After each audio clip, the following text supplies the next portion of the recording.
Hey gang, Ronin here. Welcome on back to the Cade in episode 50 of our series Suckerpunch Sunday, where we do a deep dive into classic fighting and fighting platform-based games from the 3rd, 4th, 5th, and 6th generation. And for this monumentous episode, we figured we'd go back and we'd take on something really, really special. We're going back to 1988/89, and we're going to play and revisit one of the most influential and, dare I say, one of the most polarizing titles, not only in the history of the Nintendo Entertainment System, but in all of video game history. We are playing the original Ninja Gaiden. Now, for people who are not of a certain age, you may think that Ninja Gaiden was a 32-bit 3D platform game that came out in the 2000s, but no, it did not.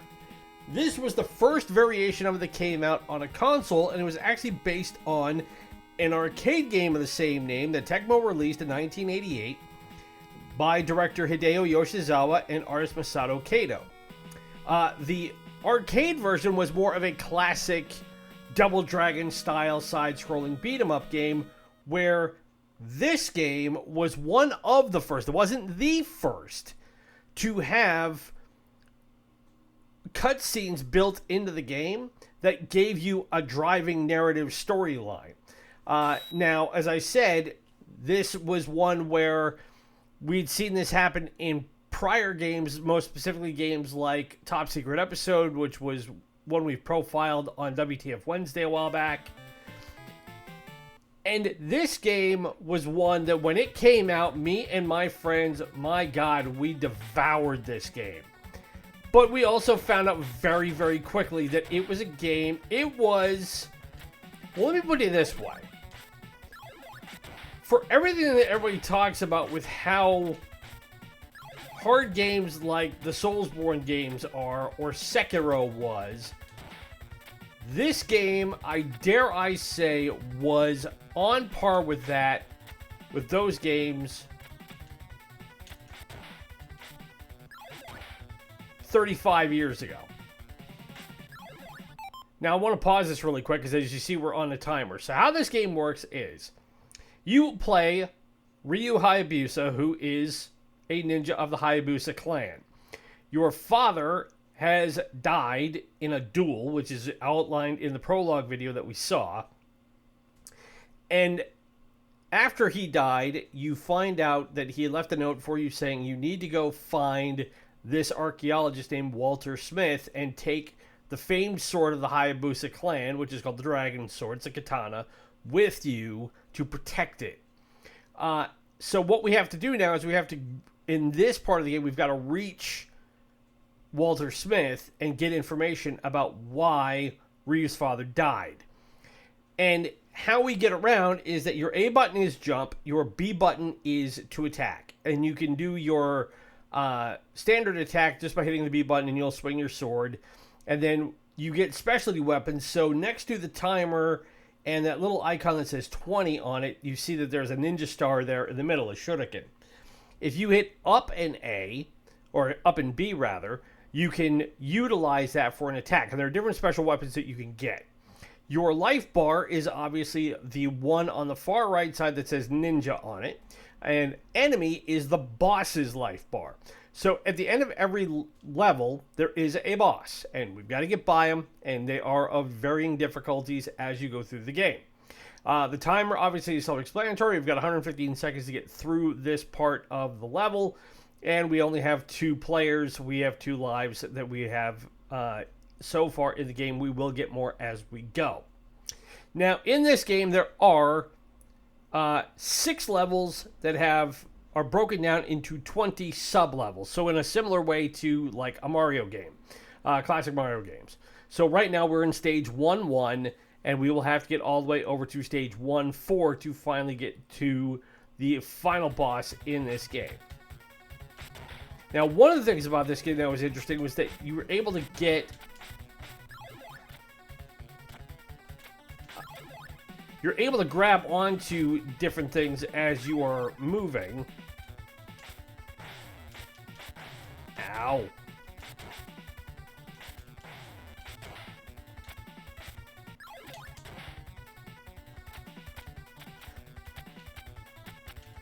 So you can climb your way up walls this way.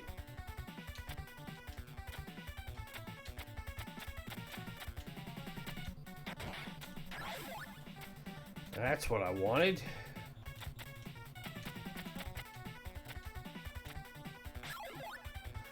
Now we're invincible for a minute.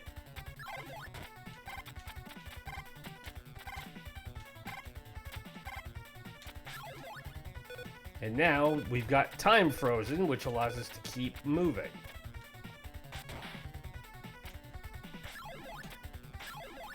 Now we get the Big Star. And the Big Star is one of my favorite weapons in the entire game. Because essentially, it's like a big old boomerang. And these little items that we get, they give us our strength built up so we can use our specialty weapons more often. So now we will fight the first boss, who is really easy. He's known as the Barbarian. And all he does is he walks forward and he swings that big old axe of his.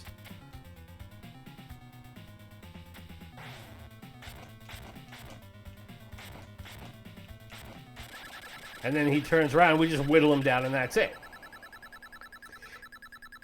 Now, the thing about this game that is so polarizing is that the degree of difficulty from start to finish ramps up really fast.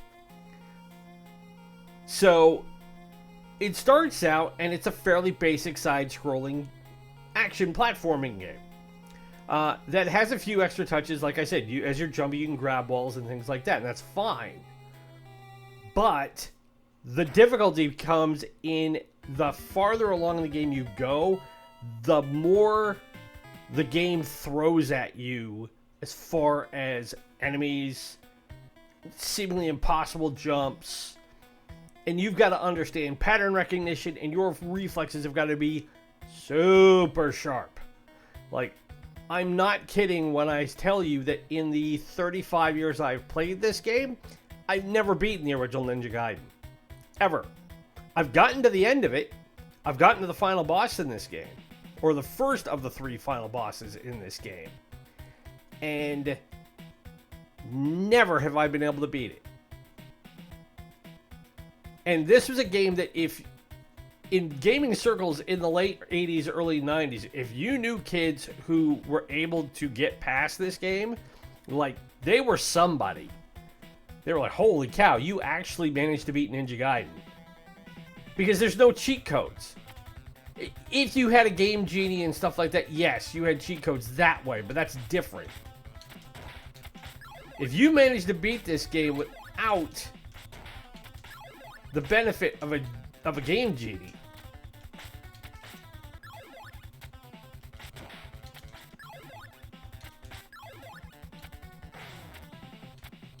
that was something.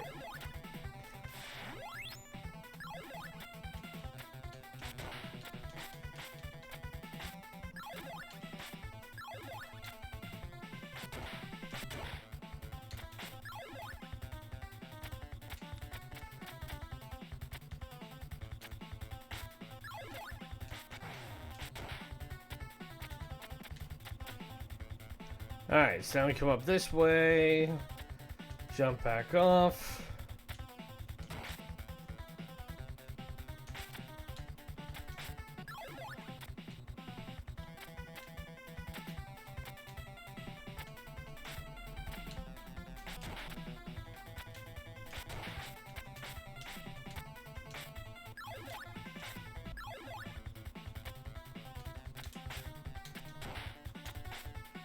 Nope, don't want that one.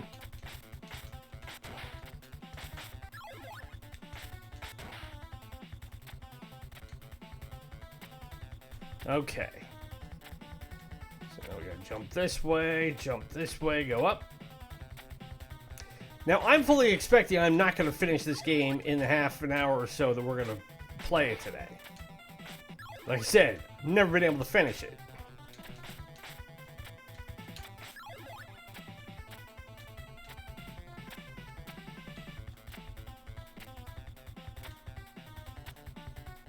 Come on, Ryu.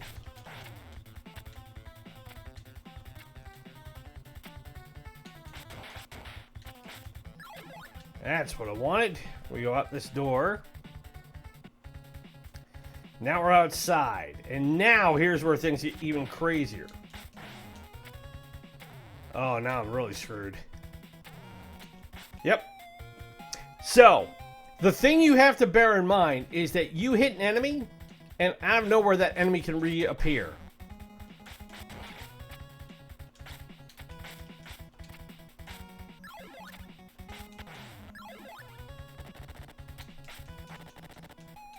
And just like that, I mean, you can find yourself in a world of hurt really fast.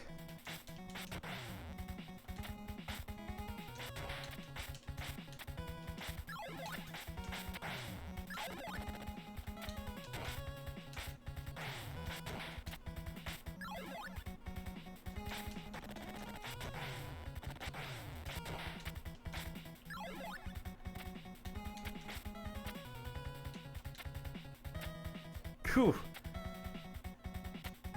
You gotta be careful there, because if you drop all the way down, it is possible that you will die. Need that. No! So when it flashes like that, that means game over. So you do get a chance to continue. You pick up where you left off.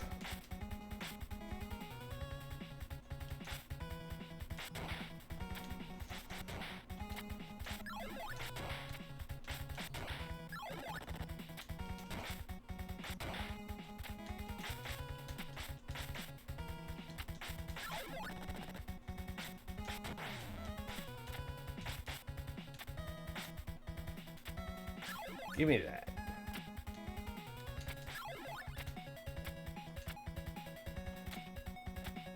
If I'm not offering much to you by way of commentary, it is because you have to focus so much in being able to get around in this game.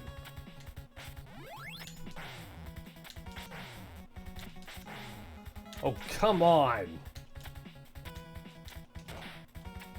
Well, now I'm really hosed. Because I lost the invincibility wheel because I kept running into that guy. That makes getting through this section of this level pretty much impossible.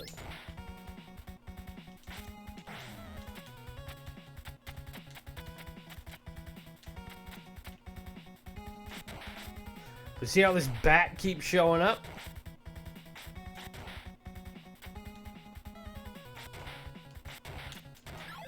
There we go. Now we got to keep moving.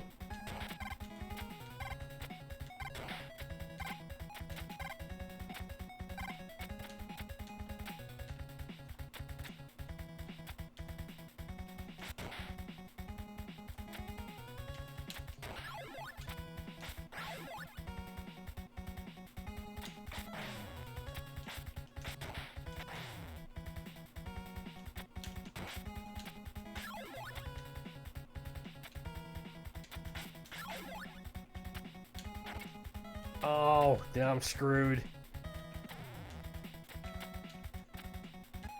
Yep, I didn't make that jump.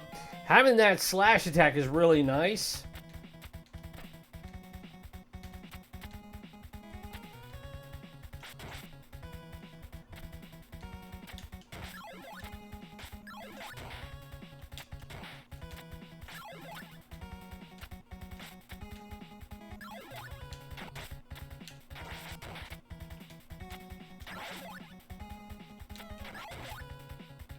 There we go. Whoop. That's what I wanted. That's where this is very much your friend. Now we hit the boss.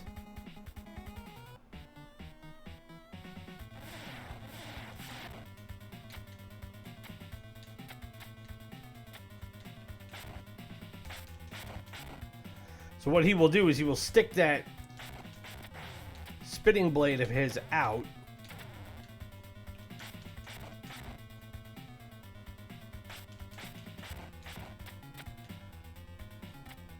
If you jump high enough, you can get over him.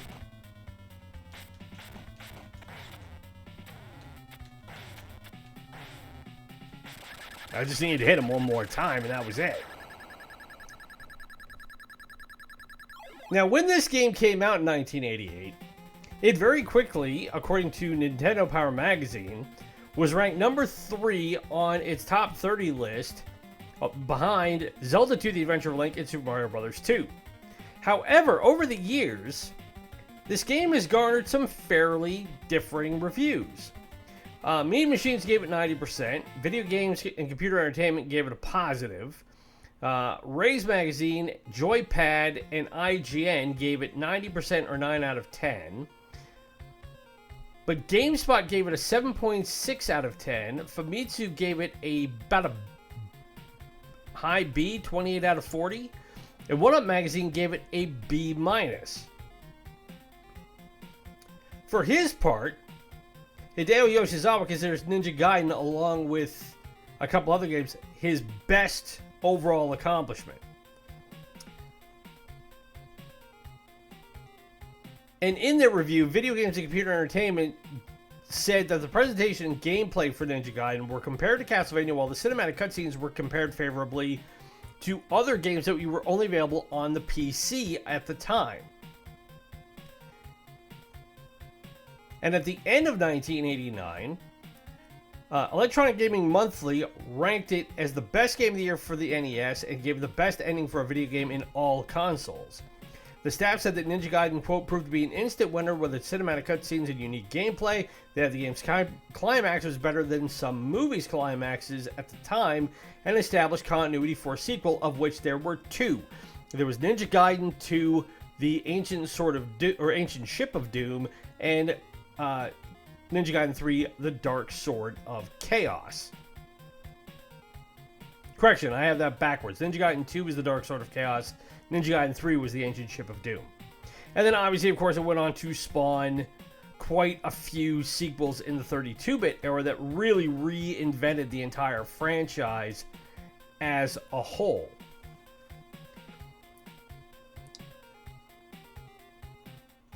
So what we are at now, as far as this story goes, is that we've now found these 2 statues which are said to possess the spirit of a demon. And the villain of the story has just sent somebody to swipe both of them. So now we've got to go get them back. And this level is probably one of the more frustrating ones in the game, because we're going to have to start dealing with not just jaguars as they run around, but these birds.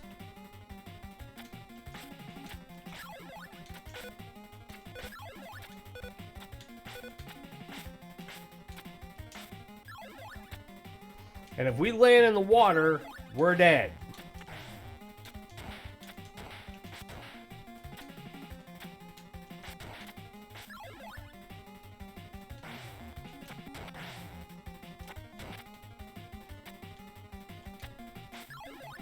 That's what I wanted. Along with the big pinwheel shuriken,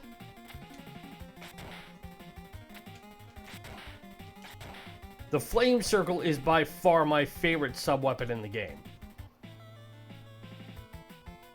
Because you can just let it go and it will go through anything.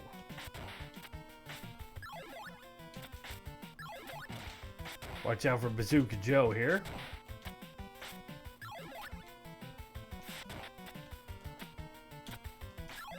And it's awesome to deal with those birds.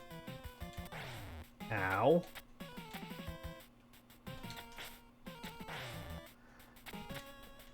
Listen, Hag. Alright, you're pissing me off. There we go.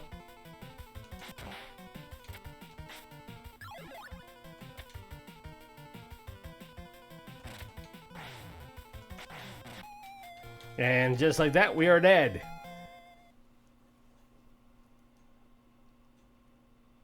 But luckily, we should be able to restart right here.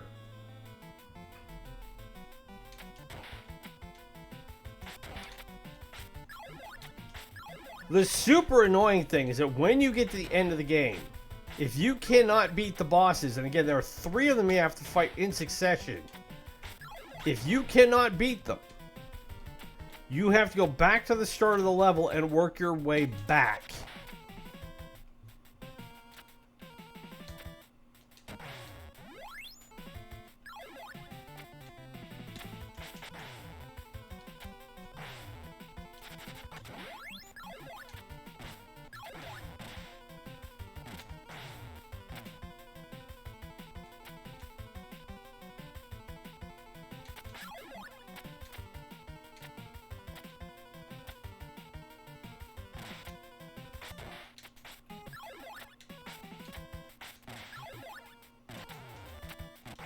Ah! And I died.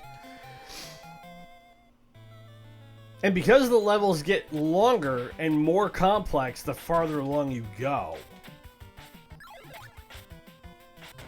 if you put in so much work to get this far, and you realize you have to start all over again, it can be really demoralizing.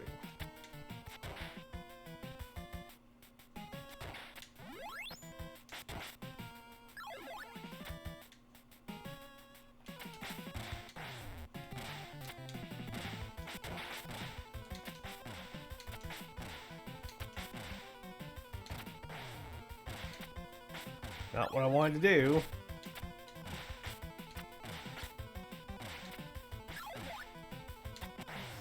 Ah!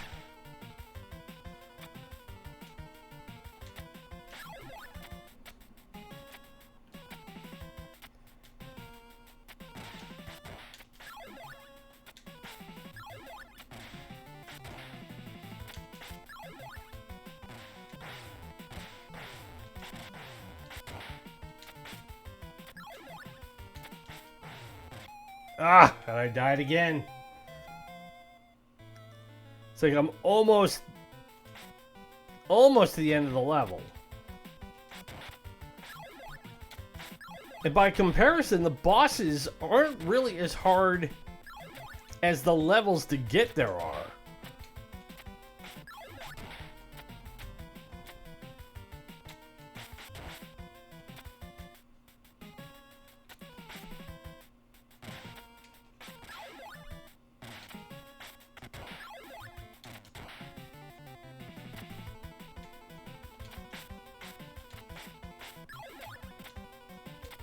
Alright, we're doing good here.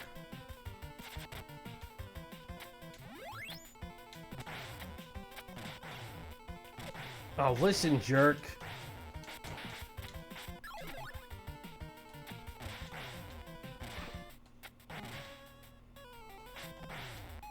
Ah! Okay, we'll try one more time to get through to the boss here.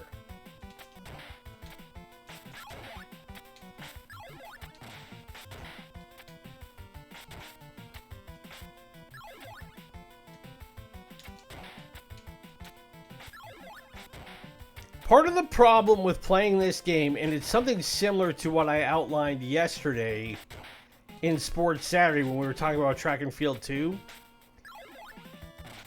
is that for a game like this, the Nintendo controller was not really designed to handle a game that was this complex mechanically.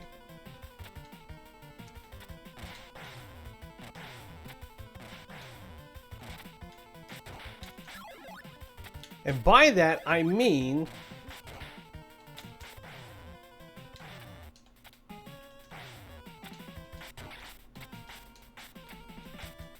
so I'm gonna die again here. The second a bird comes in and hits me, that's it.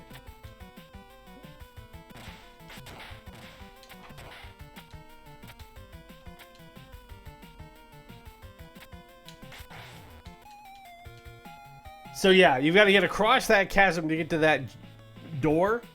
But you've got to avoid a bird, one of these guys, and a jaguar running at you. All at the same time. Easier said than done.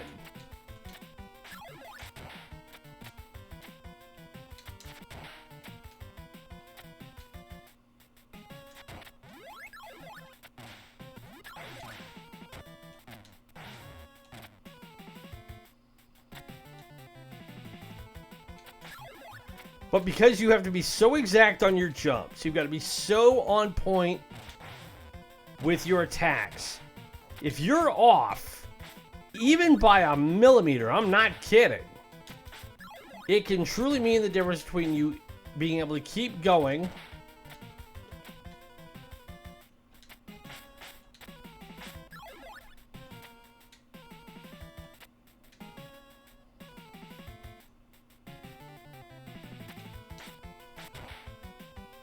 as we finally get through this level.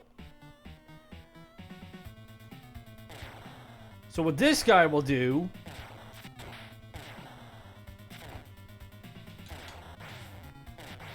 is he will send these bullets at you.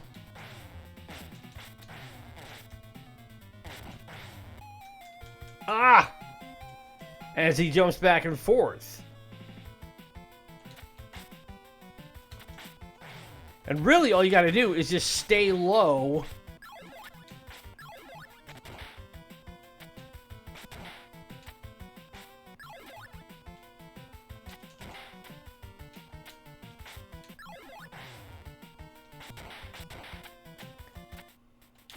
And as he's attacking, when he jumps from side to side,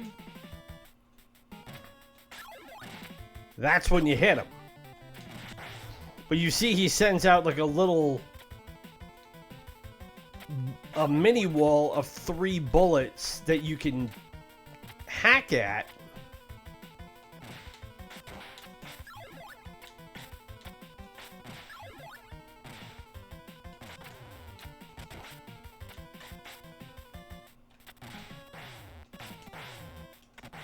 Oh, come on.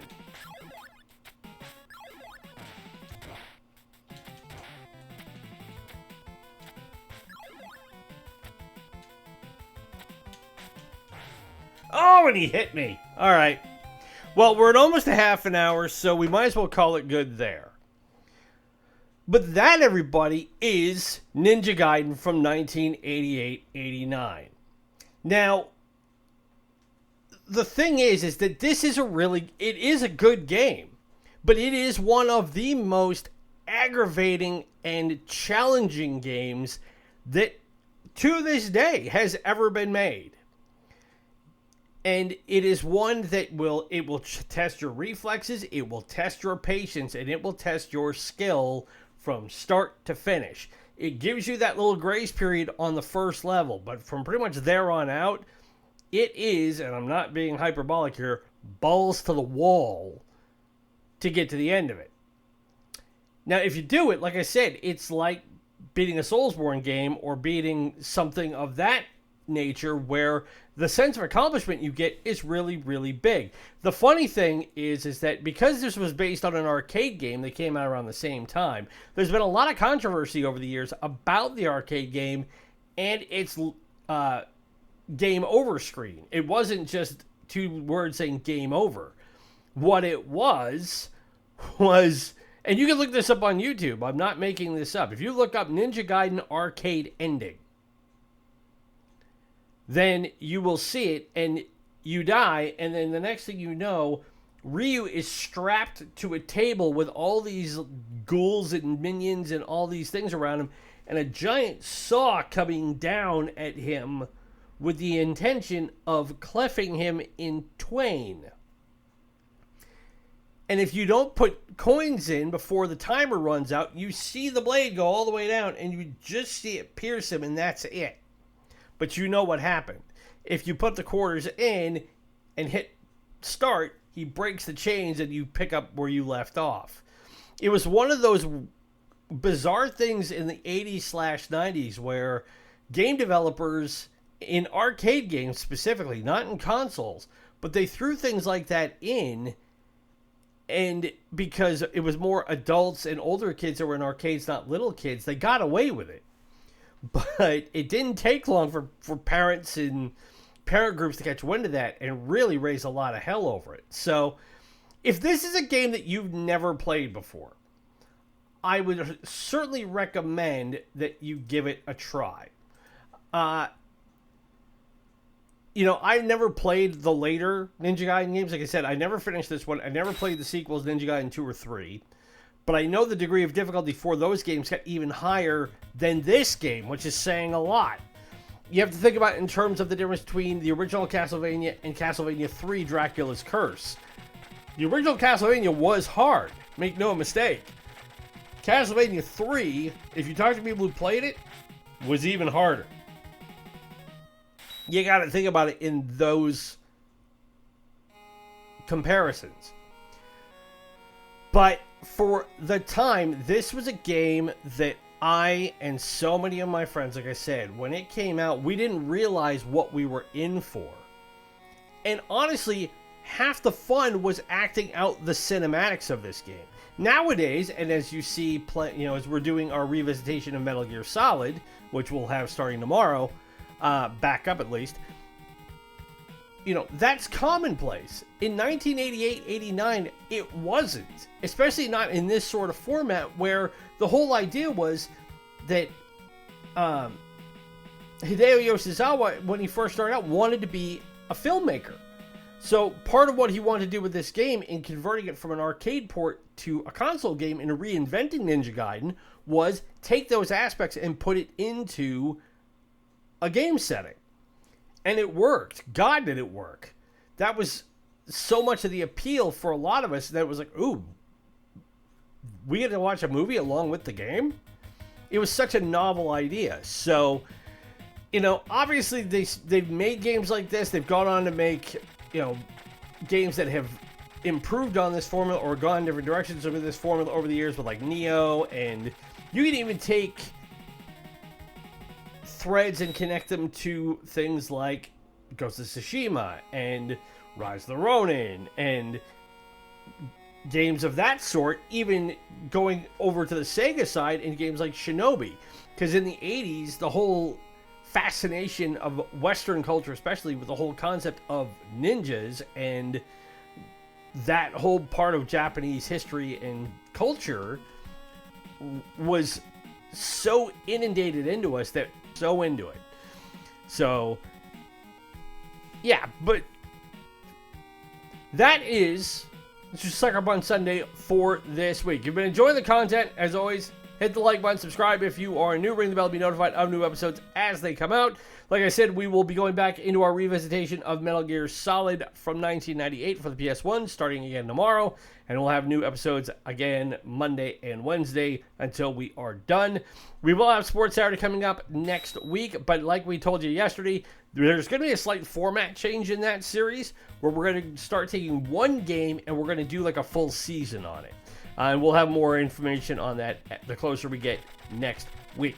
Be sure to follow us on social media through Instagram and Threads at Ronin's Retro K to spread the word about us so we can continue to make this channel bigger and better. Thanks to everybody who has subscribed, especially over the past couple of weeks. We're now well over 150 subscribers, which is great because we've now also crossed the 300 video threshold. Overall, this is video number 302 that we've posted on this channel since we started 3 years ago. And yeah, it's not a huge number of people that we've got, but it's nice to see that we are slowly but surely building this community up and building this channel up in the only way we can, which is posting content and stuff that you guys want to watch. So, as always, my name is Ronin. It's been great to spend the Suckerpunch Sunday with you. Be safe, be well, happy gaming. We will talk to you again tomorrow as we head back to the great state of Alaska and try to save the world one more time in Metal Gear Solid. Bye.